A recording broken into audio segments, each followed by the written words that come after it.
मुझे एक बात याद आई, बाबा फरीद गंजे शकर रहमतुल्लाह तआला अलैह, सुना है ना नाम? क्या नाम है बाबा फरीद? सारे बोले बाबा फरीद गंजे शकर रहमतुल्लाह तआला अलैह। आपका एक देहाती मुरीद था, क्या था? वो पीर थे और उनके मुरीद थे। आज पैर है और इनके मरीज है। हाँ, कौम को एक बड़ी बीमारी ये भी लग गई, हजूर का ही करम है। एक बार नहीं कह रहा, खुदा का करम है, हजूर का ही करम है। दुकान कैसे चल रही है? बस हजूर का करम है। खेती कैसी हुई? हजूर का करम है।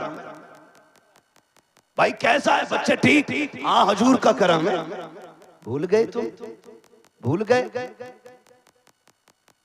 याद नहीं रहा? तुमने सिर्फ एक दाना डाला था खेत में, एक दाना। रब ने जमीन का सीना चीर के उसको निकाला, पौधा बना, पौधे का दरख्त बना, पत्ते निकले, फिर उसको हवाओं ने झूले झुलाए। फिर जब उसका जीना लगा तो रब ने उसे चांद की चांदनी से खूबसूरती अता की। जब शबनम ने उसका मुंह धोया तो सूरज की किरणों से उसके मुंह को साफ किया गया। और ये एक दिन नहीं, 4 महीने तक मुसलसल निजाम चलता रहा। फिर रब ने बाली निकाली, बाली पे गिलाफ चढ़ाया, गिलाफ के अंदर एक दाने के बदले में 70 दाने अता किए गए। और 70 दाने भी इतनी सेफ्टी के साथ कि तुम 500 का नोट उतना संभाल के नहीं रखते जितना रब ने गेहूं का एक दाना संभाल के रखा है। तुम 50,000 की गड्डियां उतनी संभाल के नहीं रखते हो जितना रब ने चावल को दान के कबर के अंदर पैक किया है। 1000 बारिशें आके चली जाएं लेकिन चावल तक पानी नहीं पहुंचता है। 1000 तूफान आके चले जाएं लेकिन गेहूं का कबर इतना मजबूत है कि उसके अंदर पानी नहीं पहुंचता है। मुझे बता तो सही, ये हिफाजतें किसने दी थी? ये बरकतें किसने दी थी? जब फसल अच्छी होती है तो कहते हो मैंने दवा अच्छी डाली थी। पीर के पास से डोरी लेके आया था, उसने पानी पड़ के दिया था, तब खेती अच्छी हुई है। जब तूफान में आके खेती मारी जाती है कहते हो हालात ने मार डाला है, मौसम ने मार दिया है। और तुम्हें खुदा का वास्ता नुकसानात को सिर्फ खुदा की तरफ करते हो, बरकतों को पीरों की तरफ करते हो। जब फसल अच्छी हो तो ये कहा करो कि रब के करम से हो रही है, नुकसान हो जाए तो कह दिया करो मेरे अमल की वजह से हो गया। अल्लाहु अकबर। जवाब दें भाई, सुभान अल्लाह, या रसूल अल्लाह, अल्लाहु अकबर, या रसूल अल्लाह, जिंदाबाद जिंदाबाद। ओ भाई ये सोच कर मत बैठना मैं तुम्हें जन्नत बांट के जाऊंगा। मैं तो कहता हूं जो फ्री जन्नत बांटते हैं उनका नंबर मुझे भी दे, जन्नत मुझे भी चाहिए।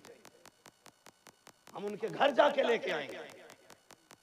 हमें इतना पता जन्नत इतनी सस्ती होती ना तो 313 सर से कफन बांध के बद्र में ना उतरे होते। मुश्किल है ओ मेरे अजीज, बात बात में ना रब को ना भूल, अपने रब को याद रखो। माफ कीजिएगा कड़वी बात है कहने लगा हूं नूरे मुजस्सम भाई। हमें बचपन याद है जब महफिलें शुरू होती थी ना तो पहले रब की हम्द से आगाज होता था। आज होता है? होता है? तरतीब ये होती थी, पहले हम्द होती थी फिर नात होती थी। आज सब कुछ खत्म। क्यों? हम अपने तरीके भूलते जा रहे हैं। वो कहा था किसी ने, आज ही अच्छे साउंड आ गए, आज ही को आ गया। पहले बिना माइक के भी मिलादे होती थी। लोग कहते हैं दौर अच्छा है, देखा आवाज कितनी क्लियर आ रही है। मैं कहता हूं वो अंधेरा ही भला था कि कदम राह पे थे, रोशनी लाई है मंजिल से बहुत दूर हमने। आज अल्लाह अल्लाह करने वाले नहीं रहे। महफिलों का आगाज हमद से होता था, आज पूरी महफिल खत्म हो जाती है, हमद का एक शेर सुनने नहीं मिलता। ये दुख की बात नहीं है। और ऐसे ही हमारे नजरिए हो गए। पीर भी एक बार नहीं कहता चल अगरबत्ती यहां लगे ना लगे माँ के पैर जरूर दबा लिए जाके। वो भी कहनी तैयार नहीं। वो कह रहे अम्मा की ड्यूटी लगा दी तो फिर मेरी बारगाह में भीड़ कैसे होगी? हाँ यहां भीड़ कैसे होगी? बस नहीं चलता, वरना ये बीजेपी की तरह 50-50 रुपए में लोग लाके भीड़ करें। ये हालात हमारे होते। अल्लाह वालों की आदत ये होती थी कि वो भीड़ से भागते थे, और आज भीड़ चाहते हैं हम लोग। आज हम चाहते हैं जमघटा हो, लोग हाथ चूमने वाले हो। खुदा की कसम जानते हो, यकदरगीर मोहकमगीर, एक पकड़ो मजबूती से पकड़ो, एक पकड़ो मजबूती से पकड़ो। हमारे रिश्ते कमजोर हो गए, रिश्ते कमजोर तो पीर हुए हैं बाबा फरीदगंज शकर रहमतुल्लाह अलैह। और आज ना पीर बनना बहुत आसान भी है। अब्बा मरे, बेटे को पगड़ी बांध के बैठा दो। ऐसा लगता है कि ये पीरा मुरीदी का मसला नहीं, ये जायदाद का मसला है। ये विरासत तो तुम्हें ही मिलनी है, नाती तो पूरी कर लो इसे। नमाज माफी जी याद करा देंगे, दुआ मौलाना याद करा देंगे, और चलाने के लिए तो बेवकूफ मुरीद हैं। एक मसला पीर से नहीं पूछेगा। हाँ सही बता रहा हूं, कितने पीर ऐसे हैं अगर पूछ लो इस्तिंजा करने का तरीका नहीं आता, और अपने आप को गजाली दौरा समझे बैठे। ऐसे धोखे में डूब गए हम जाकर के। यही मसला मुरीदों का भी। हम भी मुरीद होते टाइम पूछे, सोचते हैं कि मुरीद हो जाओ, डोरी तो मिलती रहेगी, तावीज होता रहेगा, यही असल है। नहीं, दिल देना है तो फिर दो दे, और ऐसा दो कि दिल में सिर्फ वही रहे जिसे दिल दे रहे हो। हजरत बाबा फरीदगंज शकर रहमतुल्लाह अलैह। इस पंखे को उधर घुमा दो भाई थोड़ा। क्या नाम लिया? बाबा फरीदगंज शकर रहमतुल्लाह अलैह। आपका ना एक मुरीद था, मुरीद साल में एक बार आता था मिलने के लिए। कितने दिन? अब सारे पंखा बंद करेंगे क्या? कितने दिन में आता था मुरीद? कितने दिन में? एक साल में एक मर्तबा। लेकिन मुरीद की आदत ये थी, जब आता था तो खाली हाथ नहीं आता था। तो जो है सारे लोगों को खाली हाथ नहीं आता था। समझे, हम अपनी जिंदगी पे गौर करें। खाली वाह से काम नहीं चलेगा, हमें रवैये बदलने पड़ेंगे, तरीके बदलने पड़ेंगे। आता था ना तो साल में एक बार, और हजरत अकेला नहीं आता था, वो साथ में ना पीर के लिए तोहफे में एक लुंगी लेके आता था। लुंगी बाबा फरीद के लिए, देहाती था, उसके इलाके में लुंगी का कपड़ा अच्छा होता था, वो लेके आया करता था। एक साल वो नहीं आया। क्यों नहीं आया जानते हो? इसलिए नहीं आया कि उसके पास लुंगी खरीदने का पैसा नहीं था। इसलिए नहीं आया कि उसके पास पैसा ताकि नहीं लुंगी खरीदने का। उसने एक साल बहुत मेहनत की, बहुत मेहनत की। दूसरे साल में उसने 2 लुंगी खरीदी, एक पिछले साल की और एक मौजूदा साल की। अब के साल 2 लुंगी लेकर के पीर की बारगाह में गया और जाके सलाम किया। सलाम करने के बाद ना हुजूर ये तोहफा लाया, तोहफा लाया। पीर साहब के जुमले सुने, कहने लगे यार पिछले साल क्यों नहीं आए थे? कहा हुजूर आप तो जानते हैं ये गरीब हूं मैं, और लुंगी खरीदने के पैसे नहीं थे, इसलिए मैं पिछले साल आया ही नहीं। तो आपने ना लुंगियां ली और लेने के बाद दोनों एक जगह रखी और उनमें आग लगा दी।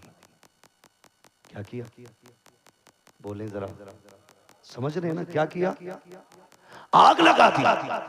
जब आग लगाई मुरीद तड़प गया, सरकार क्या पसंद नहीं आई? हजरत मैं तो इस बार बहुत अच्छी लेके आया था, सरकार बताए ना क्या आपको इसका रंग अच्छा नहीं लगा या कपड़ा अच्छा नहीं लगा? सरकार इसमें आग क्यों लगा दी आपने? अल्लाह अकबर। बाबा फरीदगंज शकर की आंख में आंसू आ जाते हैं, कहते हैं यार तुझे पता है 1 साल तेरी जुदाई में कैसे कटा है? तेरी 1 साल तक इंतजार किया मैंने, जब तुझे आना था तू नहीं आया, फिर उसके बाद तेरी दूरी का दर्द इतना बढ़ गया कि इतनी मुश्किल से ये वक्त कटा है और तूने ये बताया कि ये लुंगी नहीं खरीद पाया इसलिए तू नहीं आ पाया था। उसने कहा यार मैं आज कानून बना रखा हूँ, इस लुंगी की वजह से तू 2 साल के बाद आया है।